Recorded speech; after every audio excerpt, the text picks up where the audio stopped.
নমস্কার বন্ধুরা, তোমরা কেমন আছো? আশা করি ভালো আছো। তো তোমরা যারা এই বছর ত্রিপুরা গভর্নমেন্ট ডিএলএড কলেজে ভর্তি হওয়ার জন্য ফর্ম ফিল আপ করেছিলে, তো তোমরা আশা করি সবাই জানো যে 1 জুলাই তোমাদের ফার্স্ট রাউন্ডের কাউন্সিলিংটা কমপ্লিট হয়েছে। তো ফার্স্ট রাউন্ডের কাউন্সিলিংটা ইউআর ক্যান্ডিডেটের জন্য ছিল, তোমরা সবাই জানো। তো ফার্স্ট রাউন্ডের পর তোমাদের কিছু সিট এখনো পর্যন্ত ভ্যাকেন্ট রয়েছে। ঠিক আছে, তো সেই সিটগুলি ফিল আপ করার জন্যই তোমাদের সেকেন্ড রাউন্ডটা হবে। আর সেকেন্ড রাউন্ডটা তোমাদের ইউআর ক্যান্ডিডেটের জন্যই হবে, কারণ ফার্স্ট রাউন্ডের যে সিটগুলি ছিল সেই সিটগুলি ইউআর ক্যান্ডিডেটের জন্যই ছিল। তো তার জন্য সেখান থেকে যেহেতু তোমাদের সিটগুলি ভ্যাকেন্ট রয়েছে, তো তার জন্যই এটাও তোমাদের ইউআর ক্যান্ডিডেটের জন্যই হবে কাউন্সিলিংটা। আর এটা হচ্ছে তোমাদের সেকেন্ড রাউন্ড কাউন্সিলিং।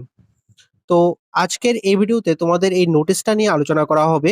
তোমাদের কাদেরকে সিলেক্ট করা হয়েছে সেকেন্ড রাউন্ডের জন্য, কতগুলি সিট ভ্যাকেন্সি রয়েছে, এবং তোমাদের কোন ভেন্যুতে গিয়ে কাউন্সিলিংটা করাতে হবে সেটাও দেখে নেবে। ঠিক আছে, আর ইম্পর্টেন্ট ইনস্ট্রাকশনস গুলিও কিন্তু তোমাদের আলোচনা করা হবে। তো তোমরা স্কিপ না করে ভিডিওটা দেখতে থাকো, আশা করি তোমাদের জন্য খুবই গুরুত্বপূর্ণ হতে চলেছে।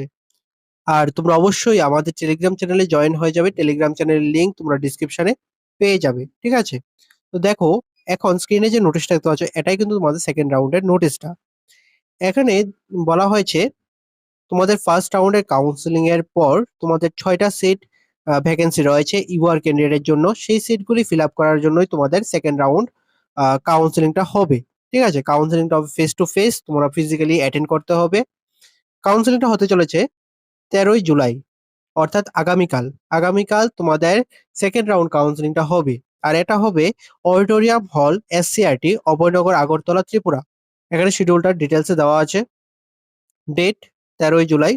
Timeline for registration of counselling, অর্থাৎ তোমাদের যে কাউন্সিলিংটা হবে সেখানে তোমাদের একটা রেজিস্ট্রেশন করতে হবে কাউন্সিলিং এর আগে। তো সেই রেজিস্ট্রেশনের টাইমটা রাখা হয়েছে 10টা AM থেকে 11টা AM এর মধ্যে। তো তোমরা এর মধ্যে উপস্থিত থাকবে, তাহলে তোমাদের রেজিস্ট্রেশনটা কমপ্লিট হয়ে যাবে। এরপরেই তোমাদের কাউন্সিলিংটা স্টার্ট হবে। মেরিট র্যাঙ্ক অফ ক্যান্ডিডেটস, এখানে তোমাদের যাদেরকে সিলেক্ট করা হয়েছে তোমরাই একমাত্র অ্যাটেন্ড করতে পারবে। ঠিক আছে, 298 থেকে 400 জনের মধ্যে দেওয়া হয়েছে। যাদেরকে এখানে সিলেক্ট করা হয়েছে ভালোভাবে দেখে নেবে, তোমাদের মেরিট র্যাঙ্ক গুলি তোমরা একমাত্র অ্যাটেন্ড করতে পারবে।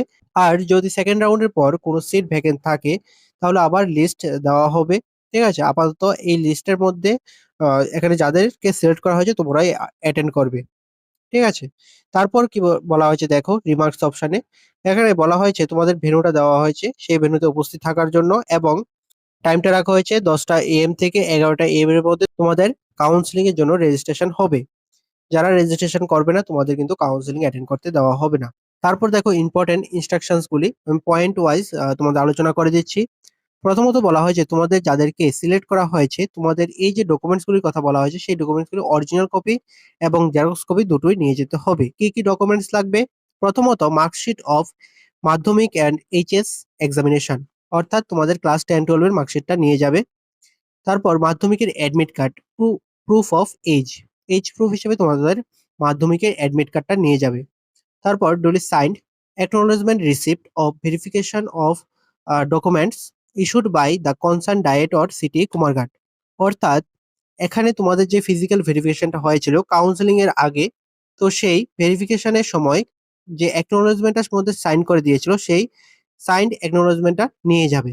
বুঝতে পারলে? তারপর বলা হয়েছে পিআরটিসিটা নিয়ে যাওয়ার জন্য, এবং এসসি এসটি পিডব্লিউডি ইএসএম, অর্থাৎ এক্স সার্ভিসম্যানের সার্টিফিকেটগুলি নিয়ে যাওয়ার জন্য। ঠিক আছে, এখানে যা যা ডকুমেন্টস এর কথা বলা হয়েছে তোমরা অবশ্যই নিয়ে যাবে। অরিজিনাল কপি এবং জেরক্স কপি দুটোই নিয়ে যাবে। তারপর 2 নম্বর পয়েন্টটা আমি অলরেডি ডিসকাস করে দিয়েছি, তোমাদের যে টাইমটা দেওয়া হয়েছে এবং ডেটটা দেওয়া হয়েছে সেটার কথা বলা হয়েছে। তারপর বলা হয়েছে কোনো ক্যান্ডিডেট যদি রেজিস্ট্রেশন না করো তাহলে তোমাদেরকে কাউন্সিলিং এ অ্যাটেন্ড করতে দেওয়া হবে না। 4 নম্বরে বলা হয়েছে কোনো ক্যান্ডিডেটের যদি ইনফরমেশন ফলস বা ইনকারেক্ট পাওয়া যায় তাহলে তাদের অ্যাপ্লিকেশনটা সেখানেই ক্যান্সেল হয়ে যাবে। বুঝতে পারলে? তারপর বলা হয়েছে তোমাদের যে সিট অ্যালট করা হবে সেই সিটগুলি মেরিট র্যাঙ্ক এবং তোমরা যে প্রেফারেন্স গুলি দিয়েছিলে ফর্ম ফিল আপের সময় সেই প্রেফারেন্সের উপর ডিপেন্ড করে দেওয়া হবে। তোমাদের 6 নম্বর পয়েন্টে বলা হয়েছে তোমাদের যে 6টা ভ্যাকেন্ট সিট রয়েছে ইউআর ক্যান্ডিডেটের, এই সিটগুলি যখনই ফিল আপ হয়ে যাবে সেই মুহূর্তেই তোমাদের কাউন্সিলিংটা স্টপ হয়ে যাবে। বুঝতে পারলে? 7 নম্বর পয়েন্টে বলা হয়েছে কোনো ক্যান্ডিডেট যদি অ্যালোটেড সিটে অ্যাডমিশন হতে না চায় বা ইচ্ছুক না থাকে তাহলে তাকে সেখানে সিটটা সারেন্ডার করতে হবে। তারপর ৮ নম্বরে বলা হয়েছে সেকেন্ড রাউন্ড কাউন্সেলিং এর পর কোনো সিট যদি ভ্যাকেন্ট থাকে তাহলে আবার তোমাদের একটা লিস্ট দেওয়া হবে। ঠিক আছে? ওয়েটিং লিস্ট দেওয়া হবে। ৯ নম্বরে বলা হয়েছে তোমরা যারা সিট অ্যাকসেপ্ট করবে তোমাদের একটা ডিক্লারেশন ফর্ম সাবমিট করতে হবে সেখানেই। তারপর তোমাদের ফিস, ঠিক আছে? তোমরা যারা অ্যাকসেপ্ট করবে তোমাদের অ্যাডমিশন হতে হবে। অ্যাডমিশনের জন্য তোমাদের ৩,০০০ টাকা পেমেন্ট করতে হবে। এর মধ্যে ৳২,০০০ হচ্ছে কোর্স ফি এবং ৳১,০০০ হচ্ছে টিউশন ফিস। ঠিক আছে? টিউশন ফিসটা রিফান্ডেবল অর্থাৎ কলেজ কমপ্লিট হওয়ার পর তোমাদের এখানে যে ৳১,০০০ দেওয়া আছে সেটা রিফান্ড করা হয়। ঠিক আছে? আর এই পেমেন্টটা দিতে হবে এখানে যে ওয়েবসাইটের লিঙ্কটা দেওয়া আছে সেই ওয়েবসাইটে গিয়ে তোমাদের প্রোফাইলটা লগইন করবে। তারপর তোমাদের অপশন চলে আসবে। ঠিক আছে? যাদের সিট অ্যালট করা হবে তোমাদেরই শুধুমাত্র অপশনটা আসবে। ঠিক আছে? তারপর বলা হয়েছে এখানে যে পেমেন্টটা করবে সেটা debit card, net banking, UPI or other available online mode. ঠিক আছে? এখানে আগে দেখা যেত ডেবিট কার্ড, ক্রেডিট কার্ড, আ নেট ব্যাংকিংটা ছিল। কিন্তু এখন দেখা যাচ্ছে তোমাদের ইউপিআই অপশনটা এড করা হয়েছে। ঠিক আছে? তো তোমাদের জন্য খুবই সুবিধা হয়ে গেল তোমাদের ইউপিআই এর অপশনটা দেওয়াতে। ঠিক আছে? আর এই যে পেমেন্টটা করবে সেটা 15th জুলাই এর মধ্যেই করতে হবে। এরপরে করলে কিন্তু তোমাদের হবে না। তো 15 জুলাইয়ের মধ্যে করে নেবে তোমরা যারা অ্যাকসেপ্ট করবে সিটগুলি। ১৪ নম্বরে বলা হয়েছে কোনো ক্যান্ডিডেট যদি একবার অ্যাডমিশন নিয়ে নেয় তাহলে পরে আর ট্রান্সফার করতে পারবে না অন্য একটা ডায়েট কলেজে। ঠিক আছে? তারপরে অ্যাডমিশনের আ ইনফরমেশন গুলি এখানে যে ওয়েবসাইটের লিঙ্কটা দেওয়া আছে সেই ওয়েবসাইটে দেওয়া হবে বলা হয়েছে। তো যখন দেওয়া হবে আমি টেলিগ্রাম চ্যানেলে পিডিএফটা দিয়ে দেব। ঠিক আছে? অথবা নোটিশটা দিয়ে দেব। তো তোমরা অবশ্যই টেলিগ্রাম চ্যানেলে জয়েন হয়ে যাবে। টেলিগ্রাম চ্যানেলের লিঙ্কটা তোমরা ডেসক্রিপশনে পেয়ে যাবে। তো আমি পুরো নোটিশটা নিয়ে আলোচনা করে দিলাম। তোমার যদি কোন রকম ডাউট থাকে তাহলে অবশ্যই কমেন্টে জানাবে। আর তোমাদের যাদেরকে সিলেক্ট করা হয়েছে তোমরা অবশ্যই টাইমলি উপস্থিত থাকবে।